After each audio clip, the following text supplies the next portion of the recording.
భారతదేశంలోని స్త్రీలందరూ ఇప్పుడు నేను చూపించబోయే ఈ వీడియోని ఒకసారి చాలా జాగ్రత్తగా చూడండి. చెవులు నిక్కించుకొని అందులో ఉన్న ప్రతి పదాన్ని మీరు వినండి. తర్వాత దీని గురించి మనం మాట్లాడదాం. ఎంత యేసుకు పూలు పెట్టారు, మేరీకి పూలు పెట్టారు, పూకు చుట్టూ పూలు పెట్టారు, దానికి చేశారు. ఎంత యేసుకు పూలు పెట్టారు, మేరీకి పూలు పెట్టారు, పూకు చుట్టూ పూలు పెట్టారు, దానికి చేశారు. అది వట్టకాయలు ఏమైనా బలిస్తారా ఇంద్ర తీసుకెళ్ళి అక్కడ మేరీకి ఇద్దరితో కడుపు ప్రపంచంలో ఏ స్త్రీ అయినా చూసుకుని ఒకరితోనే కడుపు చేయించుకుంది. మేరీ మాత్రం ఇద్దరితో కడుపు చేయించుకుంది. యేసు లంజా కొడుకు అయిపోయాడు. ఇప్పుడు చూసారు కదా ఈ వీడియో. ముందుగా మీరు ఏం చేస్తారంటే ఈ వీడియోని అందరికీ షేర్ చేయండి. ప్రతి ఒక్కళ్ళు ఇది వింటున్న ప్రతి ఒక్కళ్ళు కనీసం ఒక 100 మందికైనా షేర్ చేయండి. ఇది అందరికీ వెళ్ళాలి. మేము స్త్రీలను ఏదో ఉద్ధరిస్తున్నాము, స్త్రీల గురించి మేము స్త్రీలను కాపాడటానికే పుట్టాము అన్నట్లు బిహేవ్ చేస్తున్నారే. వాళ్ళు అన్న మాటలు ఇవి అందరికీ షేర్ చేయాలి. ఖచ్చితంగా మీరు మర్చిపోకుండా ప్రతి ఒక్కళ్ళు కనీసం 100 మందికైనా షేర్ చేయండి. మీరు కూడా విన్నారు కదా ఇప్పుడు ఈ మాటలు. వినటానికి ఎంత ఇబ్బందికరంగా ఉందండి. చెవుల్లో నుంచి రక్తం వచ్చేంత అసభ్యకరమైన పదజాలంతో వాళ్ళు అక్కడ మాట్లాడారు. వాళ్ళు మాట్లాడింది ఎవరినో కాదు, ఒక స్త్రీని. ఇప్పుడు వాళ్ళు అంటున్నారు కదా స్త్రీలను మీరు తప్పుగా మాట్లాడారు అని చెప్పి. మరి ఇదేంటి, మరి ఒక స్త్రీ కాదా? ఆమె క్రైస్తవురాలో ఇంకొక ఆవిడో పక్కన పెడితే ఆవిడ కూడా ఒక స్త్రీయే కదా.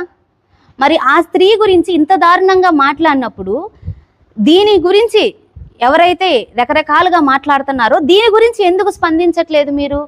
ఒక చిన్న విషయాన్ని తీసుకొని, షాలేమన్న తన సంఘానికి చెప్పుకున్న చిన్న విషయాన్ని తీసుకొని రకరకాలుగా సృష్టించి అనని దానిని, అది కూడా ఒక వర్గపు ప్రజలకు మాత్రమే దాన్ని కేటాయించి అన్న ఒక్క విషయాన్ని మీరు తీసుకొని రకరకాలుగా సృష్టించి మాట్లాడుతున్నారు కదా. మరి ఇలాంటివి మీ కళ్ళకు కనిపించట్లేదా? మీ చెవులకు వినిపించట్లేదా? ఇలాంటివి చూసినప్పుడు మీరు గుడ్డోళ్ళు అయిపోతారేమో. ఇలాంటి విన్నప్పుడు మీరు చెవిటి వారిలాగా ప్రవర్తిస్తారేమో. ఎంత యేసుకు పూలు పెట్టారు, మేరీకి పూలు పెట్టారు, పూకు చుట్టూ పూలు పెట్టారు, దానికి ప్రవర్తిస్తారేమో. మేము ఉండలేము అట్లాగా.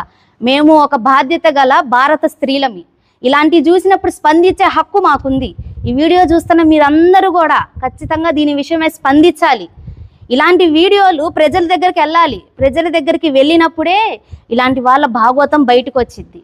ఎవరైతే ఇప్పుడు స్పందించి మాట్లాడుతున్నారో అమ్మ ప్రియా చౌదరి, ఆ యమున, ఇలాంటి వారు స్పందించి మాట్లాడుతున్నారు కదా. మరి దీని గురించి కూడా స్పందించండి.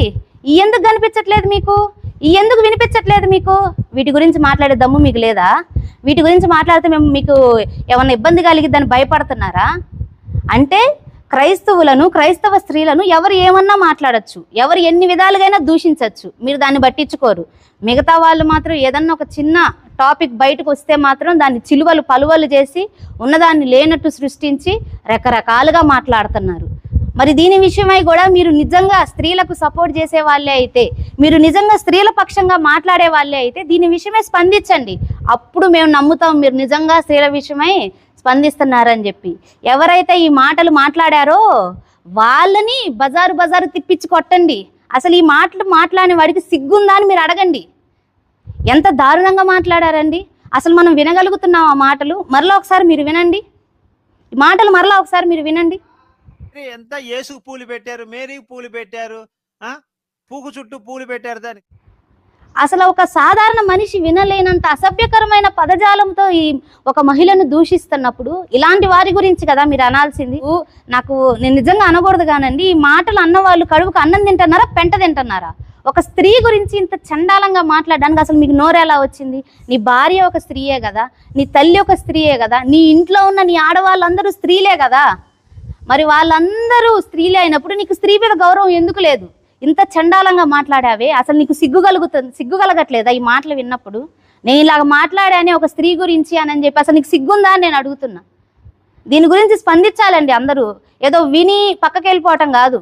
ప్రతి ఒక్కళ్ళు సనాతన ధర్మాన్ని పాటించే ప్రతి స్త్రీ, క్రైస్తవ స్త్రీలతో సహా అందరూ దీని గురించి స్పందించాలి. అనేకులకు దీనికి షేర్ చేయాలి. ఈ నిజం అందరికీ బట్టబయలు అవ్వాలి. ఇన్ని రోజులు ఈ వీడియో మరుగునుండి ఉండొచ్చు, ఎందుకంటే దీని గురించి మాట్లాడే వాళ్ళు లేరు. కానీ ఈరోజు దీని గురించి మాట్లాడాల్సి వచ్చింది.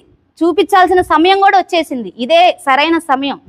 ఇలాంటి వీడియోలు ఇంకా చాలా ఉన్నాయి. రోజుకు ఒక వీడియోతో నేను మీ ముందుకు వస్తాను. జాగ్రత్తగా కనిపెడతా, చూస్తూ ఉండండి. నేను పెట్టిన ప్రతి వీడియో మీరు అనేకులకు షేర్ చేయండి. మనము ఎవరైతే ఇలాగ స్పందించారో వాళ్ళ అంతు చూద్దాం. వాళ్ళని బయటకు తీసుకొని వద్దాం. ఇన్ని రోజులు మనం మౌనంగా కూర్చున్నాము, కానీ ఇప్పుడు బయటకు రావాల్సిన సమయం వచ్చింది. క్రైస్తవ స్త్రీలారా, సనాతన ధర్మాన్ని పాటించే స్త్రీలారా, మీరు కూడా కదలాల్సిన సమయం వచ్చింది. ఇలాంటి వాటి విషయమై మీరు కూడా స్పందించాలి. విని పక్కన పెట్టడం కాదు, దీని విషయమై మీరు మాట్లాడాలి, మీరు స్పందించాలి, మీ గలం మీరు విప్పాలి. దీని విషయమై తప్పకుండా మనందరం స్పందిద్దాం.